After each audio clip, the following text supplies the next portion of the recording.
જમ્મુ કાશ્મીરના પહેલગામ ખાતે મંગળવારના રોજ આતંકી હુમલામાં ભાવનગરના પિતા પુત્ર સહિત ગુજરાતના કુલ 3 જેટલા વ્યક્તિઓના મોત નીપજ્યા. ભાવનગર ખાતે રહેતા 46 વર્ષીય યતીશ પરમાર અને 17 વર્ષીય સ્મિત યતીશ પરમાર નામના પિતા પુત્રની અંતિમ યાત્રામાં રાજ્યના મુખ્યમંત્રી ભૂપેન્દ્ર પટેલ પહોંચ્યા. મુખ્યમંત્રીએ મૃતકોના પાર્થિવ દેહને પુષ્પાંજલિ અર્પણ કરી પરિવારજનો સાથે વાતચીત કરી સંવેદના વ્યક્ત કરી. જમ્મુ કાશ્મીરથી હેમખેમ પરત આવેલ બાળક સાથે પણ વાતચીત કરી. પછી બધા ભાગવા મળ્યા અને મારા ભાઈની આ બધાને ન જોઈએ એટલે અમે પહેલા ઉપર પહાડ ઉપર ઘોડા ઉપર ચડીને પહાડ ચડ્યા અને પછી અમે ટિકિટ અમારા થોડાક જણા આગળ પાછળ થઈ ગયા હતા એટલે અમુકે ટિકિટ લઈ લીધી અમુકે નહોતી લીધી એટલે અમારે લેવાની હતી ને અમે લઈને સીધે અંદર ગયા અને પછી સીધું ફોટા પાડવાનું ચાલુ કરી નાખ્યું ને મારા ભાઈને ફોટા પાડવાનો બહુ શોખ હતો એટલે ફોટા પાડવાનું ચાલુ કર્યું અને ચાલુ કરીને પછી ઘડીક ખેમા એટલે 2 ગોળીઓ ફૂટી ને 2 ગોળીઓ ફૂટી એટલે અમને એમ લાગ્યું કે ફટાકડા ફૂટ્યા ને ફટાકડા એટલે ઘડીક થઈને બધા ઓરાવી ગયા આતંકવાદી અને પછી બધા ઉપર ગોળીઓ મારવા માંડ્યા એટલે બધા ભાગવા માંડ્યા ને મારા ફઈની બધા ભાગી ગયા હતા ને હું મારા ફઈ ને ફુવા અને મારો સ્મિતભાઈ અમે 3 જ હતા ને 3 હતા પછી હું તો થોડોક આગળ વયો હતો એટલે મારા ફુવાને હુવાઈ ગયા એમાં ગોળી વાગી ગઈ અને મારો ભાઈ સ્મિત ત્યાં ઊભો રહી ગયો અને આતંકવાદી એની હાવ નજીક આવીને એને એમ મારી ગોળી. આતંકવાદીઓ નામ પણ પૂછતા હતા? એ તો મને નથી ખબર પણ મારા ભાઈ થોડીક વાતચીત કરી હતી ને સીધી ગોળી મારી દીધી. ઓકે. અને સાર્થક તમે કે ઉપર કેટલા લોકો હતા? અમે તો 12 લોકો ગયા હતા.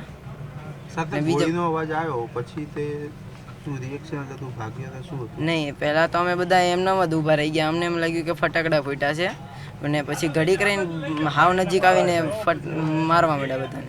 કેટલા લોકો હોય છે સાર્થક? આમ તો બહુ વધારે હશે, બધી કોરથી મારતા હતા. એટલે સાર્થક ભાઈ તમે નીચે કેવી રીતે આવેલા? હું હાથે આવેલો નીચે એકલો અને મારા ફઈને લઈને આવેલો. ઉલ્લેખનીય છે કે પિતા પુત્રના મૃતદેહને વિમાન માર્ગે અમદાવાદ એરપોર્ટ લાવવામાં આવ્યો, જ્યાં મંત્રી ઋષિકેશ પટેલ, ગૃહ રાજ્યમંત્રી હર્ષ સંઘવી, જગદીશ વિશ્વકર્મા તેમજ મુકેશ પટેલે શ્રદ્ધાંજલિ અર્પણ કરી. સાથે જ સ્મિત સાથે અભ્યાસ કરતા વિદ્યાર્થીઓ પણ શ્રદ્ધાસુમન અર્પણ કરવા પહોંચ્યા. સ્મિતના મિત્રો તેમજ તેના શિક્ષકોએ પણ દુઃખની લાગણી વ્યક્ત કરી. ભાવનગરના 2 વ્યક્તિનું નિધન થયું છે, જેમાંથી સ્મિત પરમાર કે જે 11મા ધોરણમાં અભ્યાસ કરતો હતો તેનું નિધન થયું છે. અને આ તમામ તમે વિદ્યાર્થીઓ જોઈ રહ્યા છો કે જે સ્મિત પરમાર જે છે તેની સાથે અભ્યાસ કરતા હતા. ક્યાંક તેમની સાથે બેસતા વિદ્યાર્થીઓ પણ હતા, તેમની સાથે વાત કરીશું. સ્મિત હંમેશા આપની સાથે બેસતો, એક પાટલીમાં બેસીને તમે અભ્યાસ કરતા હતા. કેવા વિચારો હતા એના અને એકાએક આ પ્રકારની ઘટના પ્રકાશમાં આવી છે?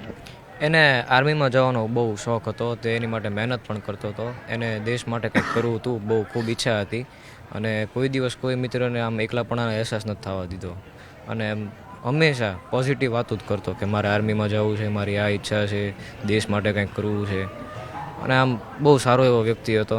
એની ખોટ અત્યારે બહુ વર્તાઈ છે અમને. શું કહેતો? હંમેશા તમે જોડે બેસતા, વાતચીત કરતા, આપની આંખમાં તો આંસુ આવી ગયા છે. એનું લક્ષ્ય દેશ માટે કંઈક કરવું એનું હતું. એમ દેશ માટે જ એને કંઈક કરવાનું હતું, બીજું કંઈ વિચારતો જ નહોતો.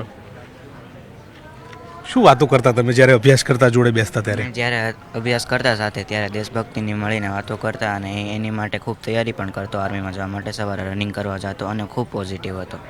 એની ખોટ બહુ મહેસૂસ થાય છે અત્યારે. કયા ધોરણમાં તમે સાથે અભ્યાસ કરતા હતા? અમે લોકો તો પહેલાં મારી સાથે તો પહેલાં BN વિરાણી સ્કૂલ છે કાળીબીડમાંના 5 વર્ષ પહેલાં મારી સાથે પણ અભ્યાસ કરેલો છે. પછી અહીંયા અમે બંને સાથે આવ્યા છે અભ્યાસ કરવા માટે વિદ્યાર્થીમાં. કેટલા ધોરણ સુધી તમે સાથે ભણ્યા? અમે 11મું એક હતા. 11મું છેલ્લે રહ્યો તો પણ અહીંયા મને એવો અહેસાસ નથી કરાયો કે મારો મિત્ર એવો થઈ ગયો કે બાજુ બે હતો અને એ એમ ઘર જેવો એની સાથે સંબંધ થઈ ગયો, ભાઈ જેવો. કેટલો આઘાત લાગ્યો છે? બહુ આઘાત લાગ્યો છે અમને. વાત મળી તોય અમે એમ સમજી નહોતા શકતા કે આ સાચું છે એમ, કે ભાઈ એને એવી રીતના થઈ જ ન શકે એવું. આમ બધા મિત્રોએ બહુ ઓલું કર્યું, એને એવી રીતના થવું જ ન જોઈએ. કે ચોક્કસથી તો મિત્રો આકલન કરી રહ્યા છે, પોતાની વાત કરી. શિક્ષક પણ છે, તેમની સાથે વાત કરી. સાહેબ, તમે કયા વિષયો એને ભણાવતા હતા આ સ્મિતને, અને ત્યારે એની વાતો કેવી હતી અને અત્યારે એની ખોટ વર્તાઈ રહી છે? સ્મિત છે એ અમારા સૌનું સ્મિત છીનવીને જતો રહ્યો છે અમારા બધાની વચ્ચેથી. અને હું સ્પોર્ટ્સનો ટીચર છું.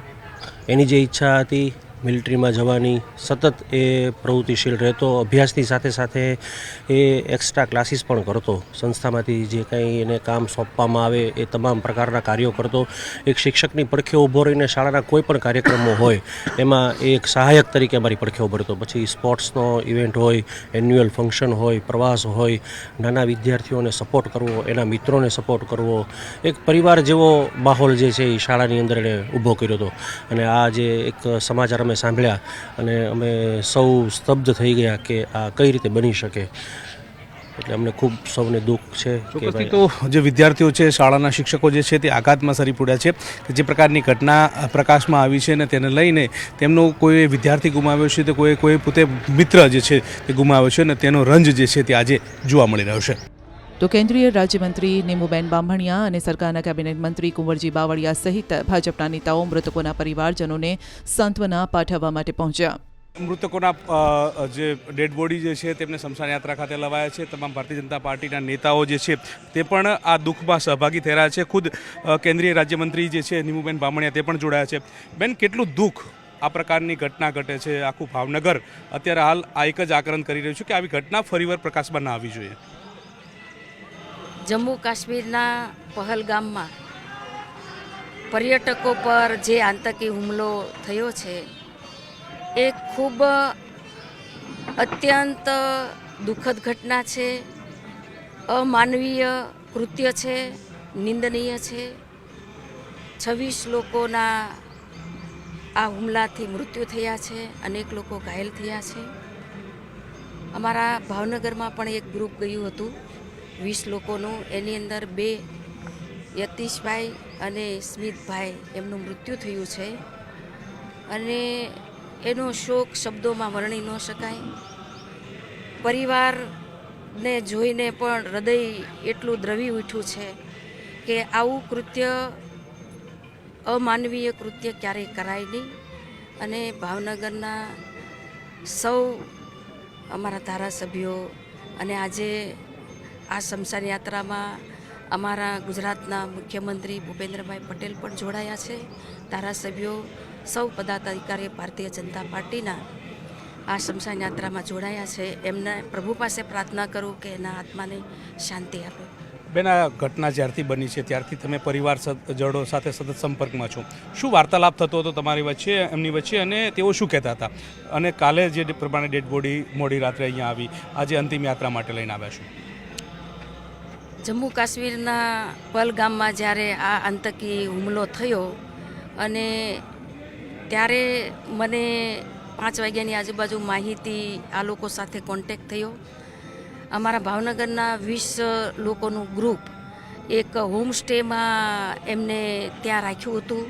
અને ત્યાંથી હર્ષદભાઈ નાથાણી, આ સાર્થક જે એમના દાદા છે, અત્યારે મૃત્યુ પામ્યા છે, એમની સાથે વાત કરી અને ત્યાંના સીપીઓ, ત્યાંના ડીસી અને અહીંયા ભાવનગરના કલેક્ટર, ભાવનગરના વહીવટીતંત્ર અને અમારા ભારતીય જનતા પાર્ટીના ધારાસભ્યો, પ્રમુખશ્રી, અમારા ગુજરાતના મુખ્યમંત્રી ભૂપેન્દ્રભાઈ પટેલ, હર્ષભાઈ અને માનનીય કેન્દ્રીય મંત્રી મનસુખભાઈ માંડવિયા સાહેબ, અમે સતત આ યાત્રિકોના સંપર્કમાં હતા.